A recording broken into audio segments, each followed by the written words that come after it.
الحمد لله نحمده ونستعينه ونستغفره ونؤمن به ونتوكل عليه ونعوذ بالله من شرور أنفسنا ومن سيئات أعمالنا من يهده الله فلا مضل له ومن يضلله فلا هادي له وأشهد أن لا إله إلا الله وحده لا شريك له وأشهد أن سيدنا ونبينا ومولانا محمدا عبده ورسوله صلى الله تعالى عليه وعلى آله وأصحابه وبارك وسلم تسليما كثيرا أما بعد فأعوذ بالله من الشيطان الرجيم بسم الله الرحمن الرحيم والذين هم على صلواتهم يحافظون أولئك هم الوارثون الذين يرثون الفردوس هم فيها خالدون صدق الله العظيم. میرے قابل احترام بزرگوں اور عزیزوں، کئی جمعوں سے سورۃ المومنون کی شروع کی آیات میں اللہ جل شانہ نے ایماندار بندوں کی 7 صفات بیان فرمائی ہیں، جن پر ان کے لیے 2 بشارتیں عطا فرمائی ہیں. ایک یہ کہ ان کو دنیا اور آخرت میں فلاح نصیب ہوگی، اور دوسرے یہ کہ ان کو جنت الفردوس وراثت میں ملے گی، جس میں جا کر وہ ہمیشہ ہمیشہ رہیں گے. یہ 2 بشارتیں اور نعمتیں اللہ تعالیٰ نے ان ایماندار بندوں کے لیے دینے کا اعلان فرمایا ہے، جن کے اندر 7 صفات پائی جائیں گی. ان میں سے 6 صفات کا بیان اس سے پہلے ہو چکا ہے. آج 7ویں صفت کا بیان انشاءاللہ تعالی ہوگا، اور کچھ جنت الفردوس کا تذکرہ ہوگا، تاکہ ہمیں یہ معلوم ہو کہ جنت الفردوس ہے کیا اور اس کی کیا اہمیت ہے، اور اللہ اس کے رسول کی نظر میں وہ کیسی ہے، جس کے مانگنے کا بھی حضور نے حکم فرمایا ہے کہ جب تم اللہ تعالیٰ سے جنت مانگو تو جنت الفردوس مانگو. تو آخر وہ جنت الفردوس کیسی ہے جس کے بارے میں حضور مانگنے کے لیے فرما رہے ہیں. تو 7ویں صفت یہ ہے کہ والذین هم علی صلواتہم یحافظون، اور جو اپنی نمازوں کی نگرانی رکھنے والے ہیں اور حفاظت کرنے والے ہیں. نمازوں کی نگرانی کا مطلب یہ ہے کہ ایک تو تمام نمازیں اپنے وقت پر ادا کرتے ہیں، قضا نہیں کرتے. دوسرے، نمازیں سنت کے مطابق ادا کرتے ہیں، لشٹم پشٹم نہیں پڑھتے. تیسرے، خشوع و خضوع سے پڑھتے ہیں، جس کو قرآن شریف کی زبان میں کہتے ہیں نماز قائم کرنا. وہ نماز قائم کرتے ہیں. تو نماز قائم کرنے کا مطلب اور نمازوں کی حفاظت کا مطلب یہ ہے کہ وہ تمام نمازیں، یعنی 5 نمازیں قائم کرتے ہیں، یعنی تمام نمازیں ان کے فرائض، واجبات، سنتوں اور مستحبات کے ساتھ مکروہات سے بچتے ہوئے اپنے وقت پر، مرد ہے تو باجماعت، عورت ہو تو اپنے گھر وغیرہ میں خشوع و خضوع کے ساتھ ادا کرتے ہیں۔ یہ ہے صحیح معنی میں نماز قائم کرنا اور نماز کی نگرانی کرنا اور اس کی حفاظت کرنا۔ تو ان 7 صفات میں پہلی صفت بھی اللہ تعالیٰ نے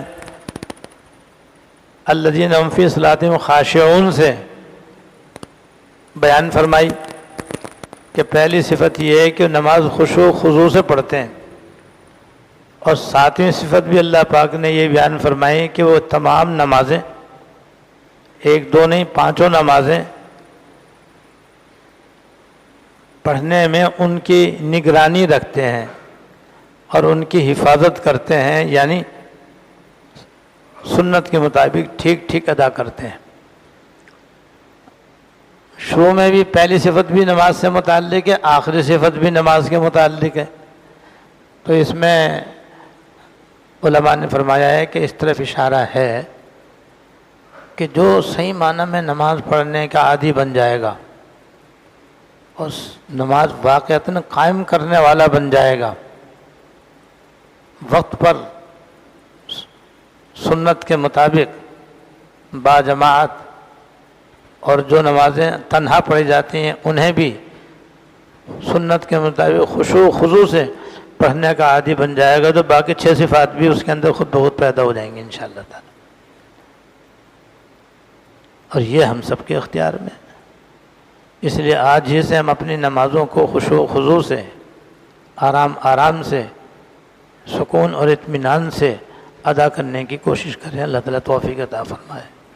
تو جن مسلمانوں میں اور ایمانداروں میں یہ 7 صفات پائے جائیں گی تو ان کے بارے میں فرما رہے ہیں کہ اولئک ھم الوارثون، یہ لوگ وارث ہوں گے جو جنت الفردوس، جنہیں جنت الفردوس وراثت میں ملے گی۔ اور وراثت میں ملنے میں اس طرف اشارہ ہے کہ وہ خود بخود ان کو مل جائے گی انشاءاللہ تعالی۔ ایک تو خود بخود مل جائے گی، دوسرے یہ کہ وراثت میں جو چیز ملتی ہے وہ ملکیت سے نکلتی نہیں ہے، نکالنا بھی چاہے تو نہیں نکلتی۔ جیسے کسی کے باپ کا انتقال ہو گیا تو جو کچھ وہ اپنی ملکیت میں چھوڑ کے جاتا ہے خود بخود وارثوں کی ملکیت میں آ جاتی ہے، وارث چاہیں یا نہ چاہیں خود بخود ان کی ملکیت میں آ جائے گی۔ وراثت ایسی ہوتی ہے، وہ اپنی زبان سے اس کو کینسل بھی کرنا چاہیں تو نہیں کر سکتے۔ ایسی جو 7 صفات کے حامل صاحب ایمان ہوں گے خود بخود ان کو جنت مل جائے گی، فلاح بھی مل جائے گی، جنت الفردوس بھی مل جائے گی، اور وہ اس میں ہمیشہ ہمیشہ رہیں گے، کبھی ان کے اس سے نکالا نہیں جائے گا، ہمیشہ ان کی ہو جائے گی وہ۔ اور جنت الفردوس کیا ہے اب اس کو سمجھیں تو اللہ تعالیٰ نے قرآن شریف میں 2 جگہ جنت الفردوس کا ذکر فرمایا ہے، ایک تو سورۃ المومنون کی ان آیات میں، دوسری جگہ اللہ پاک نے اس کا ذکر فرمایا ہے جو آیت یہ ہے ان الذین آمنوا وعملوا الصالحات، بلا شبہ جو لوگ ایمان لائے اور انہوں نے نیک عمل کیے، کانت لہم جنات الفردوس نزلا، ان کے لیے جنت الفردوس مہمان نوازی کے طور پر ہوگی، خالدین فیہا، جو اس میں ہمیشہ ہمیشہ رہیں گے، لا یبغون عنہا حولا، اور وہاں سے وہ کہیں اور جانا پسند ہی نہیں کریں گے، یعنی جنت الفردوس ان کو ملے گی ایمان اور نیک اعمال کے صلے میں، اور جب وہ جنت میں چلے جائیں گے تو بس پھر کہیں اور جانا گوارا ہی نہیں کریں گے، اس لیے کہ اس سے اعلیٰ جنت کوئی ہے ہی نہیں۔ تو اللہ تعالیٰ نے قرآن شریف میں 2 جگہ جنت الفردوس کا ذکر فرمایا ہے، اور علماء کرام نے فرمایا ہے کہ جنت کی 4 قسمیں ہیں. جنت کی 4 قسمیں ہیں. ایک کا نام ہے جنت عدن. جنت و عدن ہے ایک جنت، تو جنت و عدن کے نام سے ہے، قرآن شریف میں بھی اس کا ذکر ہے. دوسری جنت المأوا، انتہا جنت المأوا قرآن شریف میں ہے، دیکھو یہ اس کا بھی ذکر قرآن شریف میں موجود ہے. تیسری جنت ہے جنت الفردوس، جس کا ان 2 آیتوں کے اندر ذکر ہے. چوتھی ہے جنت النعیم. یہ 4 جنتیں ہیں، اور ہر جنت اتنی چوڑی ہے جیسے زمین سے لے کر آسمان تک کا فاصلہ ہے. جیسے زمین سے آسمان تک کا فاصلہ ہے، ہر جنت اتنی چوڑی ہے. اور ان کی چوڑائی آپس میں ملاؤ تو پھر جو لمبائی ہوگی وہ اللہ تعالیٰ ہی بہتر جانتے ہیں کتنی ہوگی. تو چاروں جنتیں ملائی جائیں تو ان کی لمبائی چوڑائی اتنی ہوگی کہ جو انسان کی ذہن کی سطح سے باہر ہے. اللہ تعالیٰ جانتے ہیں کہ وہ کتنی لمبی چوڑی ہوں گی. اور ایک حدیث میں ہے کہ 3 چیزیں ایسی ہیں جو اللہ تعالیٰ نے اپنے ہاتھ سے بنائی ہیں. 3 چیزیں ایسی ہیں جو اللہ تعالیٰ نے اپنے ہاتھ سے بنائی ہیں، یعنی دست قدرت سے بنائی ہیں. ایک تو حضرت آدم علیہ السلام کو اللہ تعالیٰ نے اپنے ہاتھ سے بنایا ہے. دوسرے توریت اللہ تعالیٰ نے اپنے ہاتھ سے لکھی تھی. توریت جو مشہور آسمانی کتاب ہے جو اللہ تعالیٰ نے حضرت موسیٰ علیہ السلام پر نازل فرمائی تھی، وہ اللہ تعالیٰ نے خود اپنے دست قدرت سے لکھی تھی. تیسری جنت الفردوس میں جتنے بھی پودے ہیں اور درخت ہیں اللہ تعالیٰ نے اپنے دست قدرت سے لگائے ہیں، جل جلالہ و عم نوالہ. تو 3 چیزیں ایسی ہیں جن کو اللہ تعالیٰ نے اپنے دست قدرت سے بنایا ہے، جس میں جنت الفردوس کے باغات بھی ہیں. تو اللہ تعالیٰ کے ہاتھ کے لگائے ہوئے ہیں اور ہاتھ کے بنائے ہوئے ہیں. اور ایک روایت میں ہے کہ یہ جو جنت ہے جو اس وقت موجود ہے، جہنم بھی اس وقت موجود ہے. جنت بھی برحق ہے، جہنم بھی برحق ہے.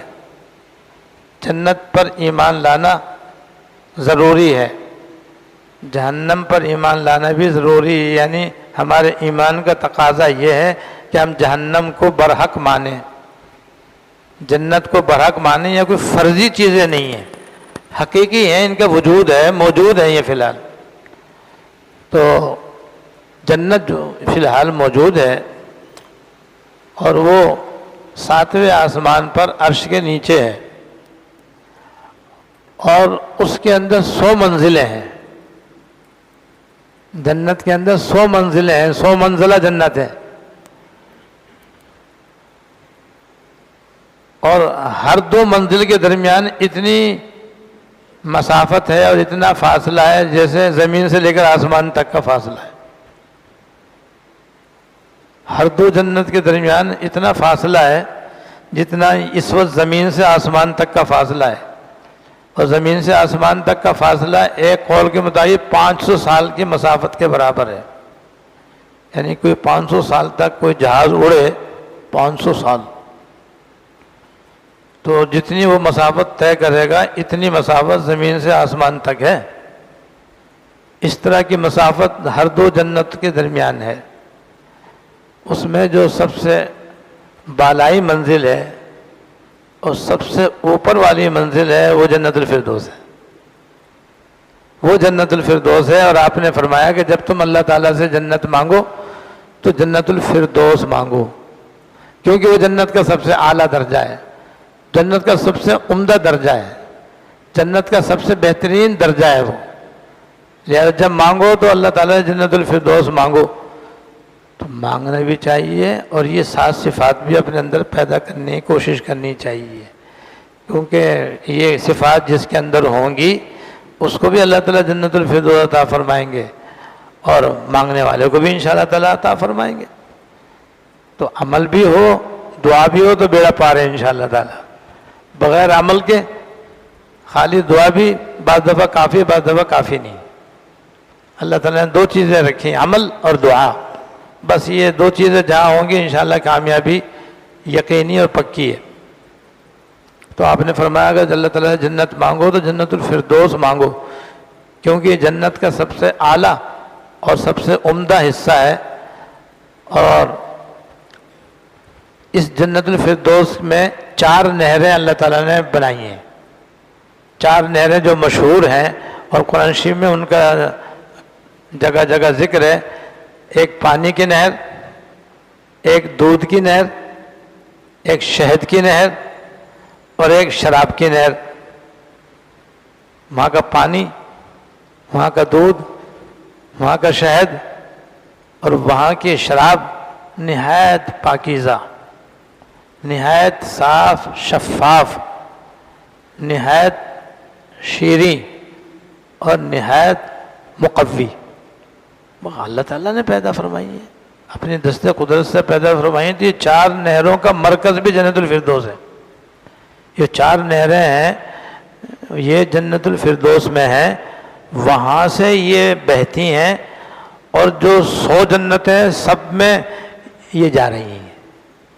سب جگہ ان کی نالیاں ہیں اور سب جگہ یہ نہریں بہہ رہی ہیں اور بہہ کر وہاں پہنچ رہی ہیں. مرکز جنت الفردوس ہے. یہ بھی جنت الفردوس کی خصوصیت ہے کہ یہ 4 نہریں جنت الفردوس سے نکل رہی ہیں اور باقی ساری جنتوں کے اندر یہ پہنچ رہی ہیں. جنت الفردوس کے اوپر اللہ تعالیٰ کا عرش ہے. اللہ تعالیٰ کا عرش ہے. عرش ساری کائنات کے اوپر چھایا ہوا ہے. یعنی ساری جنتیں اس کے نیچے ہیں، 7 آسمان اس کے نیچے ہیں، 7 زمین اس کے نیچے، پوری کائنات جو ہے وہ اس کے نیچے ہے. عرش ان سب کے اوپر اس طرح ہے جیسے گنبد ہوتا ہے، کہ گنبد جو یوں ہوتا ہے. تو عرش بھی اللہ تعالیٰ کا ایسا ہے. تو حدیث میں ہے کہ یہ جو جنت الفردوس والے لوگ ہوں گے وہ وہاں پر عرش کے چڑھ چڑھانے کی آواز سنیں گے.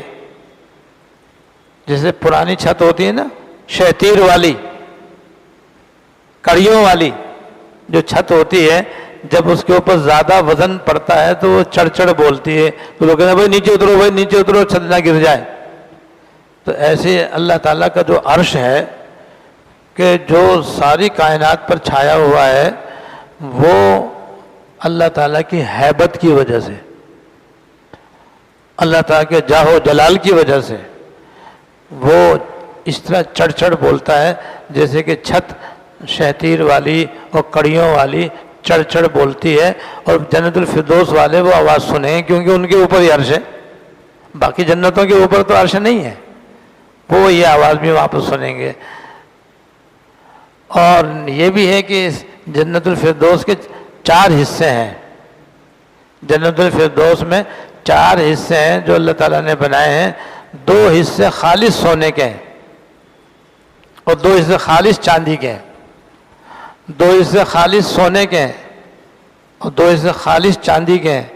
سونے کا مطلب یہ کہ محلات بھی سونے کے ہیں، کھڑکی دروازے بھی سونے کے ہیں، سارا فرنیچر محلات کے اندر سونے کا ہے، سارے برتن بھی سونے کے ہیں، میز کرسی صوفے سب اس کے اندر سونے کے ہیں. سب جو کتنا بے پناہ سونا اللہ پاک نے اس کے اندر رکھا ہے.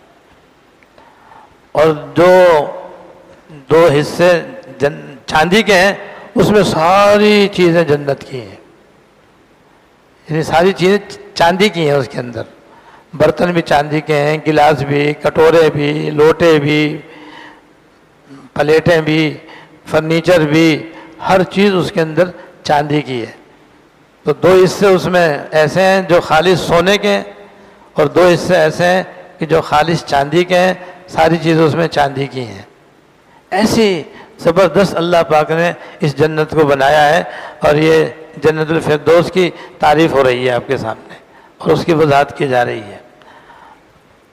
جب آپ جنت الفردوس کا تذکرہ فرما رہے تھے تو ایک صاحب حاضر ہوئے اور انہوں نے عرض کیا کہ حضور وہاں گھوڑے بھی ہوں گے یا نہیں؟ کیونکہ حضور کے زمانے میں تو گھوڑوں کا استعمال ایسا جیسے آج ہمارے زمانے میں کار کا استعمال ہے، گاڑی کا استعمال ہے.